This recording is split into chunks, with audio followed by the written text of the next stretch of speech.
when I was born and grew into a little girl, my brothers and sisters would always tell me, Angie, when you were young, you asked a whole bunch of questions. You always ask questions. And I can recall going back to age definitely under 5, anywhere from 5 to 4, I'd always ask questions. And then I can remember going in a corner somewhere and I would just think about the answers that were given to me. So actually, I've always been a person who had questions, who was curious about things. And I wanted to find out what it was all about. And it's interesting, when my daughter was born, she developed that same thing. She was a curious little girl, always asking questions. I always had to take the time and pause and be patient and ask her questions thoroughly, because children, when they ask one question, they ask another. When you give them an answer, they ask a question about the answer you just gave them. And so growing up, I'm sure I'm not the only one who heard it, we believe that we become who our parents were, or we become our immediate environment.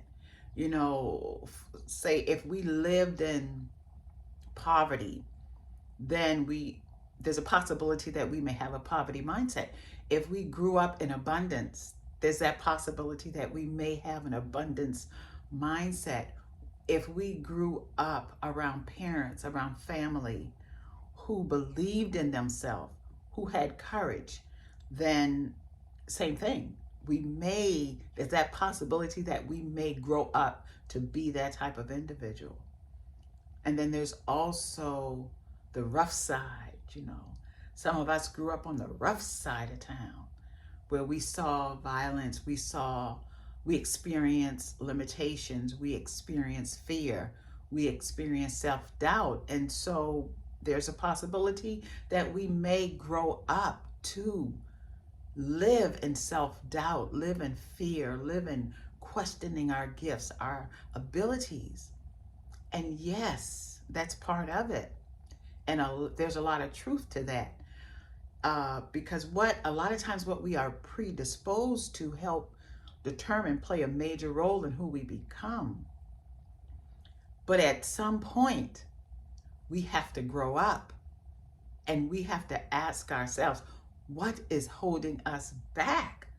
I know when I ventured into something new, when I left my comfort zone, my level of comfort, my nesting, I had to ask myself on a regular basis, and I still do ask myself, what is holding me back? I can't blame it on my past. I can't blame it on my childhood conditioning. I can't blame it on things that I experienced that I felt I had no control over. There comes a time we have to ask the question, what is holding me back? And then we have to act on that. We have to go out and seek answers. We got to read a book. We got to take a seminar. We got to listen to a podcast, watch something on YouTube, find something or someone that we resonate with.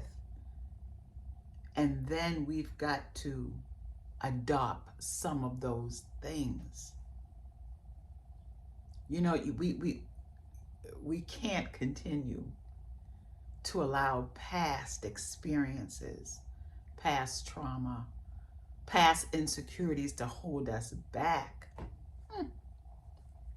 Who is ready? Who is ready?